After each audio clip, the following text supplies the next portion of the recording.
안녕하세요. 정치를 품격 있게 풀어드리는 정치클래스TV의 심상만입니다. 오늘은 미 연예 매거진 버라이어티에 올라온 K-팝에서 오징어 게임까지 음악, 드라마, 테크놀로지로 전 세계 이목을 사로잡는 한국 엔터테인먼트란 제목의 기사를 살펴보겠습니다. 불과 1년 전만 해도 한국의 엔터테인먼트 분석 기사는 일본과 중국을 중심으로 나왔으나 요즘은 미국과 영국을 비롯한 서방 국가에서 더 많이 쏟아지고 있습니다. 지금부터 미국 최대 연예 매거진 버라이어티에서 작정하고 쓴 한류 기사를 살펴보겠습니다.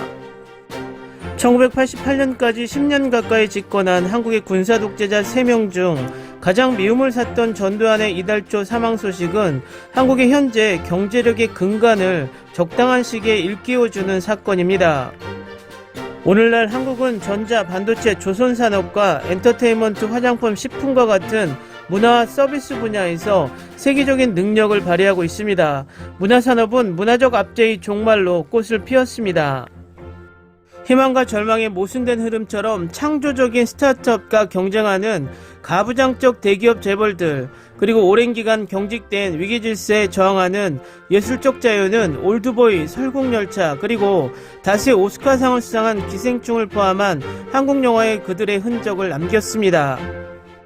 이러한 이중성은 K-팝 스타들이 신병훈련소 같은 재능 있는 기획사들에 의해 아이돌로 만들어지고 발전된 형태의 팬덤을 형성하게 했습니다. 그 많은 스타들은 극성맞고 잔인하고 편협한 한국의 SNS에 의해 매장되기도 했습니다. 이런 이중성은 세계적인 히트작 오징어 게임을 비롯해 많은 K-드라마의 이유가 되기도 합니다. 다른 각도에서 보면 한국의 소프트파워 성공은 계획적이고 거의 불가피해 보입니다. 영상학교, 스튜디오, 그리고 보조금 시스템을 갖춘 프랑스식 국립영화센터를 건설하기 위해 정부는 재정을 투자했습니다. 정부 친화적인 대기업들은 그들의 역량에 소프트파워가 더해지기를 열망했습니다. K-팝은 지역적 요소와 세계적 요소들의 균형, 친숙하고 독특한 것을 동시에 가지고 있었습니다. UCLA 연극영화방송학교 김석영 교수는 이 혼합은 매우 매력적입니다라고 말합니다. 그러나 다른 관점에서 보면 복잡한 성격의 한국 문화산업은 내부적인 문제나 더 큰 외부 세력에 의해 위험에 처해 있는 것처럼 보입니다.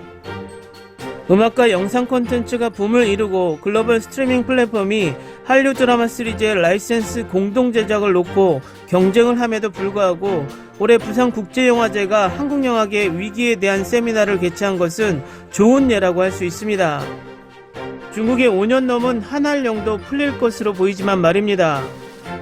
장편영화가 현재 가장 취약해 보입니다. 기생충은 코비드19 대유행이 이 분야를 방해하기 시작했을 때 한국 최초의 오스카상을 수상했습니다. 한국어 영화 미나리는 지난 3월 베테랑 배우 윤여정에게 아카데미상을 또 추가시켰습니다. 그러나 그 영화 산업은 자본화할 기회가 거의 없었습니다. 당국이 질병의 확산을 막고 생산자들이 안전규약을 준수함에 따라 2020년 말 국내 제작은 부분적으로 회복되었습니다. 일부 종사자들은 심지어 정상적으로 작업할 수 있는 환경이라고 주장했습니다. 그러나 베트남에서 제작된 범죄도시2와 모로코에서 제작된 모가디슈, 그리고 콜롬비아에서 제작된 보고타와 같이 해외에서 촬영하고 있던 다른 영화들은 엄청난 지원을 초래했습니다. 2019년 말 모로코에서 올로케로 촬영된 모가디슈가 아슬아슬하게 탈출했습니다. 이 영화는 2021년에 가장 큰 영화였으며 현재 오스카상 수상 후보작입니다. 그러나 개봉과 상영은 사회적 거리두기와 제작, 개봉 연기의 무게에 눌려 있습니다. 코비드 이전의 높은 1인당 관람수로 세계 4위의 박스 오피스였던 것이 2020년에는 74%나 감소했으며 1차 유행과 2차 사이에는 여름에 반짝했을 뿐입니다. 올해도 비슷한 패턴을 따랐고 2019년 수준보다 82% 낮습니다. 극장과 박스오피스가 한국 영화의 총 수입의 많은 부분을 차지하면서 많은 제작자들은 나중에 더 나은 조건을 기대하며 개봉을 연기했습니다. 일부는 사냥의 시간처럼 영화를 스트리밍 플랫폼에 판매하는 것을 선택했습니다. 올해 영화관에서의 토종영화 부족은 이례적으로 할리우드 작품들에게 박스오피스 왕관을 물려주었습니다. 멀티플렉스는 폐허가 되었고 가장 큰 체인점인 CGV는 최근 재무제표에 따르면 매달 2,200만 달러의 손실을 보고 있습니다. OTT는 팬데믹 특수를 노리기 위해 틈새 시장을 잡아냈습니다. 초고속 데이터의 장점을 가지고 있으며 팬데믹에 시달린 한국 관객들은 영화관에서 스마트폰과 노트북으로 눈을 돌렸습니다.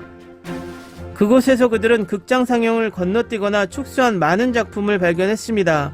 넷플릭스는 9월 극장 페스티벌에 선보일 만큼 많은 작품을 확보했으며 분석회사인 미디어 파트너스 아시아의 비빅 쿼터는 세계에서 가장 경쟁이 치열한 스트리밍 시장이라고 밝혔습니다.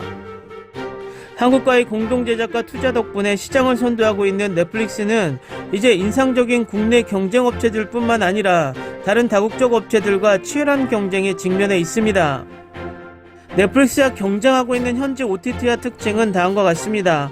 공영방송과 통신사가 후원하는 웨이브, 전자거래상 선두주자가 후원하는 쿠팡플레이, 국내 최대 엔터테인먼트 컨소시엄인 CJ E&M이 후원하는 티빙, 벤처캐피털이 후원하는 왓챠, 모두 한국과 많은 아시아 시장에서 견인차 역할을 하고 있는 한국 콘텐츠를 강조하고 있습니다.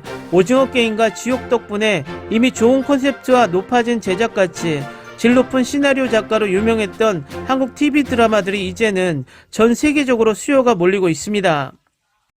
그만큼 한국의 TV 제작이나 IP 유통은 붐을 일으키고 있습니다. 최근에 선도적인 인디 프로덕션 하우스 집시네마를 매각한 싱가포르 상장 투자자 스피커맨 엔터테인먼트는 OTT 사업에 뛰어들기 위해 한국 작품에 초점을 맞추고 있는 신생 기업입니다. 나경원 스펙맨 엔터테인먼트 사장은 한국 콘텐츠가 점점 글로벌화되고 있어 전반적인 비즈니스 모델에 상당한 변화를 줄 필요성을 느끼고 있다고 말했습니다. 우리의 주요 영화 제작사 중 한 곳의 매각과 K드라마 국제영화에 대한 새로운 초점은 우리 그룹의 새로운 출발을 알리는 신호탄이다 라고 말합니다. 음악계는 앞서 다국적 아이돌 그룹을 탄생시켰고 부분적으로 미국 현대음악에서 파생된 한국적인 외모와 느낌의 서비스를 위해 국제 제작진을 고용했습니다. BTS 아미들이 별도로 사회적 정치적 형태로 발전하여 교육받을 필요가 거의 없지만 음악 부분은 현재 크리에이터와 관객들 사이에 더 깊고 더 오래 지속되는 관계를 구축하기 위해 기술을 사용하는 법을 배우고 있습니다. 다음 과제는 자본을 현명하게 사용하는 것입니다. 엄청난 양의 투자금이 이미 배치되고 있습니다. 한국 내 제작 분야에서는 넷플릭스가 올해 5억 달러를 썼을 것으로 예상하고 있습니다. 국내의 확장을 꾀하고 있는 티빙은 더 많은 비용을 지출할 것이라고 말합니다. 그중 일부는 CJ E&M이 국내 거대 기술 기업 네이버를 지분 및 사업 파트너로 영입한 데에서 나올 수 있습니다.